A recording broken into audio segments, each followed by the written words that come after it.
Summer Game Fest kinda sucks, and the Xbox Showcase carried it on its big strapping back. People hated the first part of Summer Game Fest, and this isn't some hot take coming from some troll looking for hate clicks. This is the general consensus of the internet, backed up with fucking data. Geoff Keighley, the goblin who runs this thing, ran a poll asking for feedback, and the results were overwhelmingly against him. Now, why that is, it's an answer that comes from a few reasons, so I decided to break it down.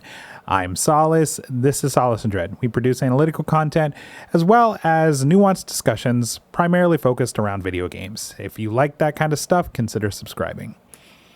All right, problem number one. The vast majority of gamers don't really care about indie games. I hate saying that, but it's the truth. It was a great showcase and opportunity for them, but they need to involve the developers differently. Having them come out onto stage and highlight their new business model, or hit us with a bunch of buzzwords about how it's like exciting and fun and stop. All right, it's pointless and it makes us angry. Give us some interesting insights. Share the Krabby Patty formula. Maybe talk about how your gameplay loop works or why your game is unique from the thousands of other indie games out there. And it should be pre-recorded. Many of these developers do not have good stage presence, and this is not the way to sell a game that people already aren't looking for. They just need to make that work a little bit better. And you know, people, they're here wanting Kingdom Hearts or Final Fantasy IX or Silk Song and, you know, the IPs that they know and have been waiting for updates on. Don't come out here and try to sell us on your weird meme game without any meat behind it. Also, if you look at Geoff's tweet, most of the responses, and the popular ones, they're complaining about the lack of AAA bangers, and despite Geoff's bullshit lie about it being a lighter year, you're starting your festival with things no one has ever heard of, and the average gamer just doesn't appreciate it. Now there's problem number two, and probably the biggest problem, and it's that the AAA publishers have their own plan. There was a tweet going around that showcased the pricing for how much it costs to run a spot during Summer Game Fest. And the pricing just makes no damn sense.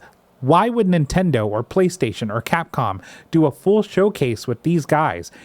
They can just have their own, and it costs them less money to produce it. Not to mention, it's better advertising to go solo. Imagine paying hundreds of thousands of dollars to have your announcement sandwiched between some random cozy game and Ken Jeong in a fucking chicken suit. Instead, the smart move is to wait until no one is pushing their games and then shock the world. So that's what they do. They want to dominate the conversation with their efforts, not just be a part of it. Problem number three, and this is kind of obvious, but the expectations are just too damn high for them to be met. Geoff said in his live stream where he was trying to temper people's expectations that it's a lighter year. This, again, was a lie, but it's still not up to par with last year's dizzying release schedule. That part is true. Plus, the big guys aren't involved. So that just leaves like live service and indies, and that comprises too much of the runtime to make anybody happy. I mean, the Kingdom Hearts community had a full-on meltdown when Geoff tried to level set with them. And then when he so much as said the word kingdom, people pooped their pants. Long wait, Kingdom Come Deliverance 2 is arriving later this year. This is a first-person open-world action RPG. Don't do that! Don't do that! Don't! Brand new look. Look, the perks are it's shorter with less bullshit in the middle, you know, and I know there's a lot of nostalgia out there about E3, but can you imagine, like, if you're being honest, how terrible E3 would be right now? It would have been 4 times longer and have 4 times the amount of mobile and gacha games, and the revisionist history for E3 is fucking insane. People hated it the last 3 years, and it'd be unsalvageable without Sony and Nintendo in the mix. If Summer Game Fest lowers their prices, maybe the big guys can come to play? There's hope. And like I said before, this is great for highlighting indies, but they just need to do it in a better way. But the best thing about Summer Game Fest is that there's no weird celebrities or musical guests. Fuck that. Summer Game Fest is not great, and I honestly hope that it could get better. I really think that, Geoff takes feedback and then puts that into execution. But I don't think that it will ever be as bad as E3 was in its final years.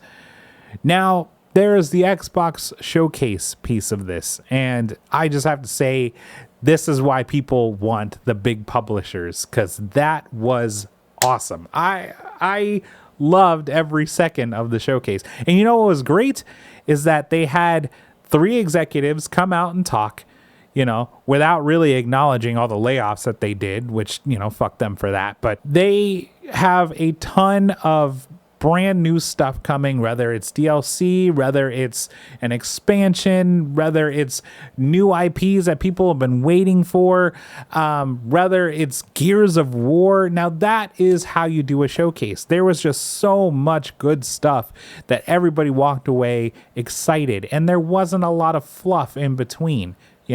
That is how you do it. This is what people want. And that is why Xbox carried Summer Game Fest on its back. It was crazy. Like that, they should have probably opened with that. I don't know. Maybe that would have probably helped. I don't know if Geoff could swallow his ego enough to be able to let Xbox run the show, but that probably would have helped out a lot, I don't know if the viewership was any higher or lower. I think on YouTube I saw it around 250K at peak, but I honestly Xbox, I might get my Game Pass back, because that was another thing. This actually gave me a reason to want to reinstate my Xbox Live Pass, or Xbox Game Pass. I wasn't using it before, but with all of these games coming out and, all of them at high price points, I think that Game Pass is probably the best way to go. So there's just so much. There's so much to play, and this is just the best way to do it, is Game Pass, and it makes sense. Also, can we talk about Expedition 33? Because holy hell, did we need something like that. Oh my God. We needed something that was turn-based but flashy, and it had that Legend of Dragoon like action during your turn-based combat thing going on, man. That is, whenever that drops, I will inject it directly into my veins. But I don't want to digress. I just really needed to call that out specifically. Make sure you let me know what you think. Tell me if you thought the Xbox showcase was lame, but I genuinely saw about 5 or 6 games that I intend to play. So that's it for me. Thanks for watching. We'll see you soon, and long live the Turtle Kingdom.